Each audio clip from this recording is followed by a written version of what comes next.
We have the best Bill of Rights.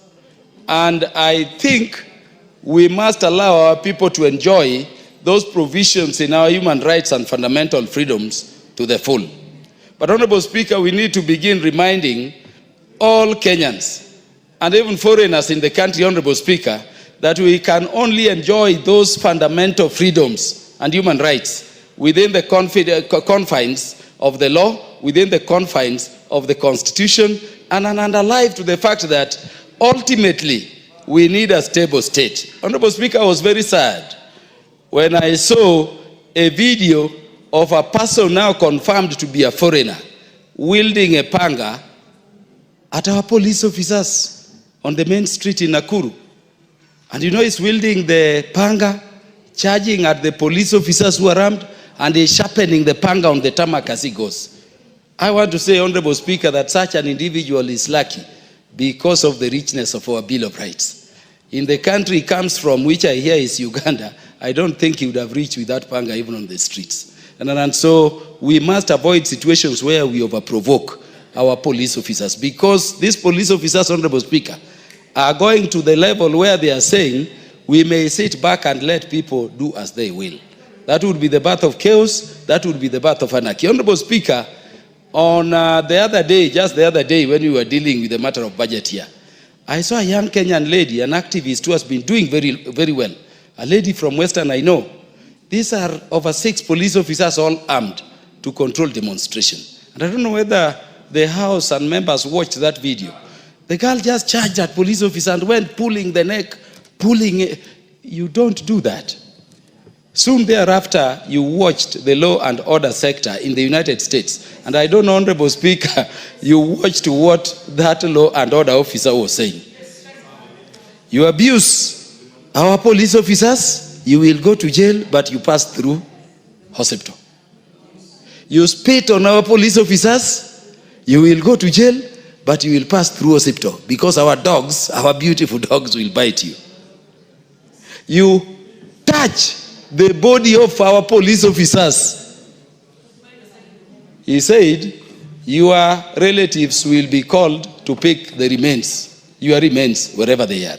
I'm not saying we should go to that extreme, but I see a challenge where we must, Honorable Speaker, begin thinking of how we can enjoy these fundamental freedoms while aware they have limits, and while aware these police officers, if they avoided keeping law and order, there is a problem. That is not to say our police should behave. Indeed, those ones who misbehave must be held accountable in the manner we are doing this otherwise, and expeditiously. And Honorable Speaker, that will be the reason as to why we are sending this gentleman and these great ladies of Kenya to go and deal with disciplinary control. And when they go, if they will be approved, let them balance the scales to allow our police officers to act while allowing Kenyans also to enjoy human rights and fundamental freedoms without fear or favor. I thank you, Honorable Speaker, and I support. In a fiery address that has ignited fresh debate across the country, Homa Bay Town MP Peter Kaluma has broken ranks with popular opinion,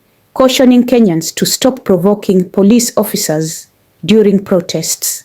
Speaking passionately in Parliament just a day after a hawker was shot in Nairobi CBD, Kaluma made it clear, we cannot build a peaceful nation if we continue testing the patience of our law enforcers.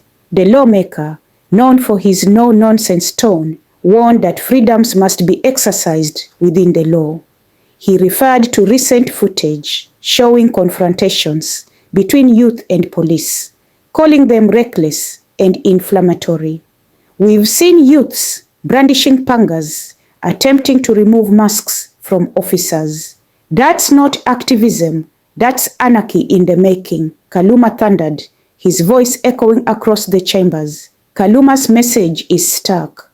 While police brutality is condemnable, provoking officers in the name of protest is equally dangerous. He warned that if officers feel cornered and disrespected, discipline collapses and chaos follows. The comments come on the heels of public outrage after a 22-year-old hawker, Boniface Kariuki, was shot during anti-government demos. Kaluma did not downplay the tragedy but emphasized the need for restraint from both the public and police. Let us not glamorize defiance at the cost of our national peace. Police have families too. They are not robots, he added.